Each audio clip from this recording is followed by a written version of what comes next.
Le chef de l'État, Félix Tshisekedi, se félicite de la montée en puissance des forces armées et encourage le gouvernement de continuer à maintenir cet effort dans la défense de la mère patrie. Notre intégrité territoriale est menacée par une force d'occupation étrangère, a déclaré lors de son adresse à la nation le garant de la nation en pointant une fois de plus le Rwanda dans le massacre de populations congolaises dans l'est de la RDC. On écoute le président RD congolais Félix Tshisekedi. Mes très chers compatriotes, au choc sus évoqué et que le gouvernement s'est ardemment employé à amortir, se sont ajoutées les menaces persistantes à notre intégrité territoriale et à la sécurité de nos populations et de leurs biens.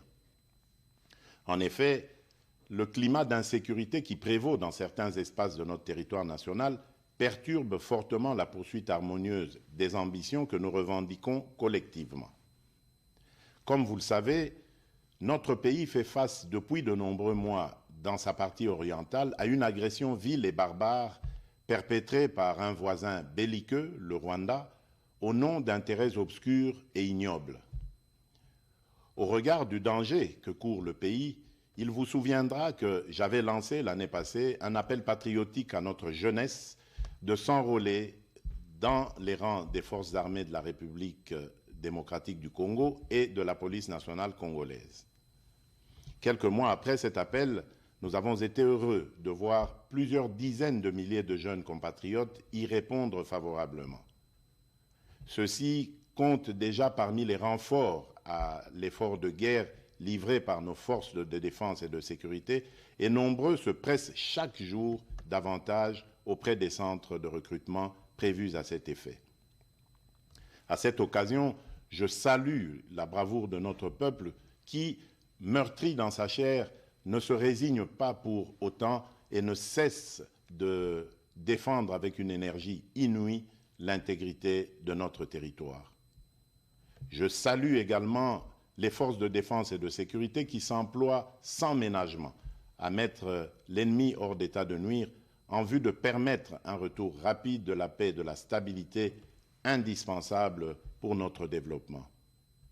Soyez convaincus que ce combat que nous livrons au quotidien pour sauvegarder notre souveraineté et notre intégrité, nous le poursuivrons sans désemparer jusqu'à la victoire finale. Telle est et sera notre mission. Maintenant que se confirme la montée en puissance de nos forces de défense et de sécurité, j'encourage une fois de plus le gouvernement de la République de continuer à maintenir cet effort pour que toute aventure belliqueuse sur la terre de nos ancêtres soit suicidaire pour quiconque la tenterait. C'est ici l'occasion d'exprimer notre entière solidarité à toutes nos sœurs et à tous nos frères des territoires occupés par les terroristes du M23, lesquels frères et sœurs vivent présentement dans des conditions d'extrême précarité et dont la situation humanitaire n'a cessé de se dégrader à cause de leur éloignement forcé de leur milieu d'origine et des exactions subies. Je tiens à les rassurer que les nouvelles mesures arrêtées par le gouvernement, en plus de celles déjà prises sur le plan social, dans le sens de soulager un tant soit peu leur situation, sont en voie d'être mises en œuvre. Et puis, ces assurances du gouvernement RD congolais au sujet de l'organisation de la 9e édition du Jeux de la francophonie dans 24 heures à Kinshasa. Tout est mis en œuvre pour assurer la meilleure participation à toute délégation, a déclaré Patrick Mouyaya, ministre de la Communication et Médias porte-parole du gouvernement, au sortir d'une réunion de toutes les parties prenantes à la préparation de cet événement présidé par le Premier ministre Jean-Michel Sama Lukonde. Un reportage de Pati Tundouango et Marcel Moubenga dans un film de Bienvenue Loussard. Avec toute l'équipe organisationnelle des 9e Jeux de la francophonie qui démarrent dans 25 jours à Kinshasa, le Premier ministre et chef du gouvernement Jean-Michel Sama Lukonde Kyenge a évalué les différents aspects liés, entre autres à la sécurité, à l'évolution des travaux, des infrastructures sélectionnées et à la question de la préparation des athlètes congolais. Plus de doutes possibles, la République démocratique du Congo est prête à accueillir ces Jeux. Quant au désistement du Québec et de la Wallonie qui a annoncé sa participation rien que pour les activités culturelles, les discussions se poursuivent, a expliqué le ministre de la Communication et Médias, porte-parole du gouvernement, Patrick Mouyaya.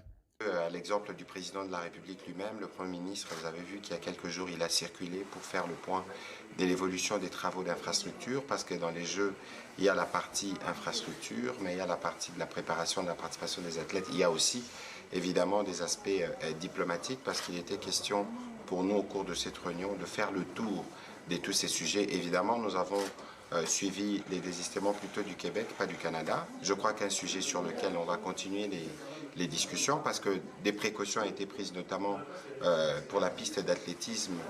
On a pris des précautions en fonction des exigences de certaines fédérations. On ne peut pas comprendre que cela ne se fasse pas, et donc, de ce point de vue, il y aura des conséquences le moment venu.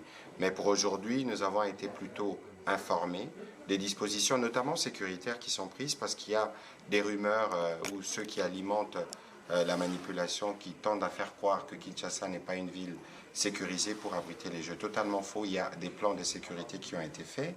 Il y a des dispositions qui ont été prises, notamment avec des ambulances spécifiques pour la prise en charge sanitaire des différents athlètes.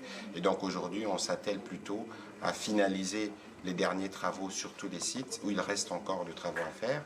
Et je crois que dans le jour qui vient, nous aurons une communication plus étendue sur le sujet pour permettre maintenant aux Quinois de se préparer à recevoir le monde francophone qui va arriver ici. Nous allons aussi nous assurer que nous accompagnons nos sportifs et nos culturels qui doivent participer et représenter la RDC à ces Jeux. Les dispositions sécuritaires et sanitaires sont prises par les gouvernements pour la protection des athlètes et les bons déroulements des 9e Jeux de la francophonie, a renchéri les porte-parole du gouvernement. Autre titre de ce mardi, la communauté francophone est appelée à s'y ranger du côté de la RDC pour mettre fin à l'agression rwandaise dans la partie est du pays de Lumumba. Déclaration du premier vice-président de la Chambre basse du Parlement congolais aux travaux de la 48e session parlementaire de la francophonie tenue en Géorgie. Robert Ndaye, notre envoyé spécial. Tbilissi, capitale de la Géorgie, un petit pays francophone mais riche en culture et en tradition, accueille depuis ce mardi 4 juillet 2023 les travaux de la 48e Assemblée parlementaire de la francophonie à l'hôtel Sheraton de Tbilissi. Le Parlement de la République démocratique du Congo est bel et bien présent à ces assises de l'Assemblée parlementaire francophone par les biais du premier vice-président de l'Assemblée nationale, le professeur André Mbatabe Tukumesu Mangou, à la tête d'une forte délégation des députés de la République démocratique du Congo. Les assises de la Géorgie permettent de discuter de thèmes très enrichissants et de nombreuses questions politiques et sécuritaires qui déstabilisent le pays francophone, a dit le président du Parlement géorgien, pays hôte. Le bureau de l'APF a décidé de suivre de près la situation de l'agression rwandaise en République démocratique du Congo. Une avancée saluée par le premier vice-président de l'Assemblée nationale, le professeur André Mbatabe Tukumesu. Nous sommes venus une fois de plus demander à la communauté francophone de rester engagée du côté de la République démocratique du Congo pour que le Rwanda mette fin à son agression, pour que les troupes, ces marionnettes terroristes du M23 puissent quitter notre sol et que le peuple congolais soit en paix avec lui-même pour contribuer non seulement à son propre développement, mais aussi au futur de la francophonie. Pour cette première journée, les membres du bureau ont adopté l'ordre du jour en abordant des sujets sur la coopération interparlementaire. La question de la crise entre la République démocratique du Congo et le Rwanda a été évoquée. La RDC, avec la diplomatie des chocs initiée par le président de la République, Félix-Antoine Tshisekedi Tshilombo, la crise sécuritaire sera sur tous les fronts diplomatiques, a dit le professeur André Mbatabe Tukumesu. Le message est de plus en plus entendu de tout le monde. Et d'ailleurs, le Rwanda, alors que dans le passé, c'est la RDC qui faisait la chaise vide, le Rwanda a commencé à s'absenter des forums internationaux. Depuis Tbilissi, capitale de la Géorgie, Robert Ndaye pour la RTNC. 2 victimes de kidnapping auront bientôt la possibilité de désigner leur bourreau. 2 audiences foraines en urgence seront organisées à l'esplanade du ministère de l'Intérieur pour leur permettre de s'y manifester. Annonce faite par le vice-premier ministre en charge de l'Intérieur lors de la présentation de cette bande de criminels composée de spécialistes en kidnapping, extorsion après enlèvement, vol de voitures et autres motos arrêtées à Kinshasa. Suivez.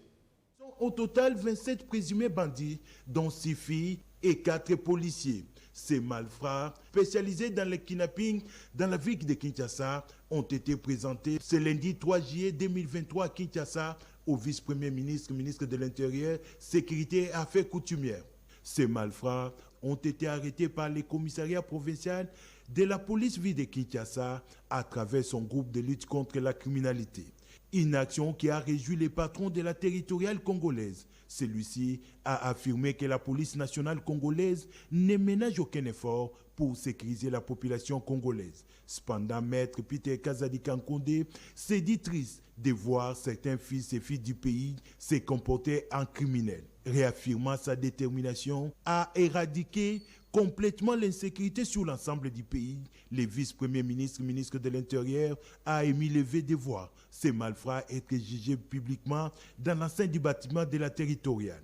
Ce souhait du vice-premier ministre fait suite à une plainte de la police nationale faite sur place selon laquelle certains magistrats semblent moins regardants sur le traitement des dossiers de ces criminels. C'est dans ce même cadre que Maître Peter Kazadi Kankonde plaide pour des sanctions exemplaires de la justice contre ces malfrats. Monsieur le procureur de la République, aidez-nous à soustraire ces malfrats de la société. Bosunga population, Batu Oyo cette fois-ci basala boloko ya solo. Et basibir peine na bango ti na suka. Kolingi komona bango lisusu na circulation te.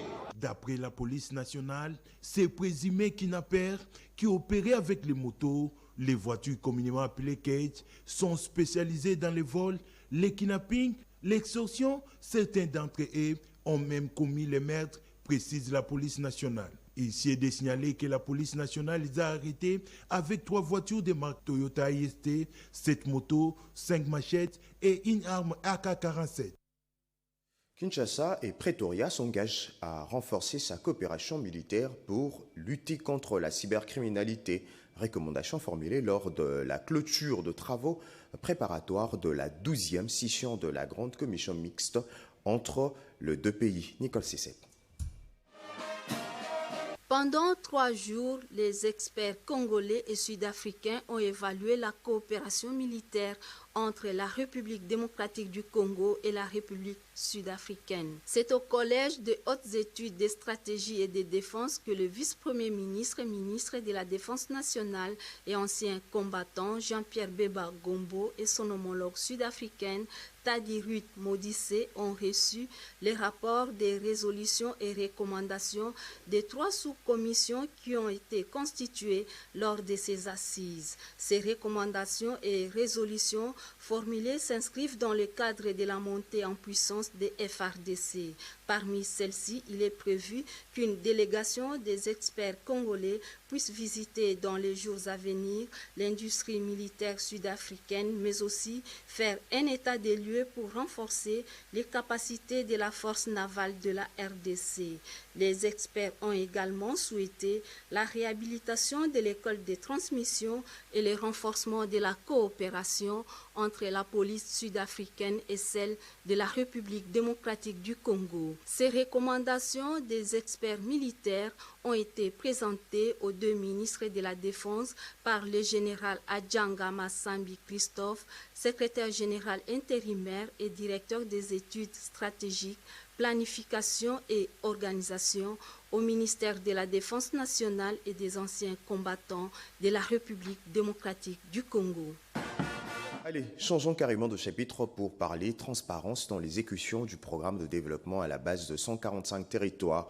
Les équipes de l'IGF seront bientôt déployées dans 15 provinces de la RDC pour l'audit financier du programme de développement à la base de 145 territoires. Jules Alinguete, inspecteur chef de service de l'IGF, l'a dit à la ministre auditant en charge du plan, Françoise Bouela et Pompomba. Le calendrier prévoit la remise des ouvrages en ce mois de juillet. La ministre d'État, ministre du Plan, vient de solliciter l'audit financier pour la transparence dans l'exécution du programme de développement local de 145 territoires, programme initié par le chef de l'État. Ce lundi 3 juillet 2023, la patronne du plan a invité le patron de l'IGF avec qui le mécanisme de contrôle a été envisagé.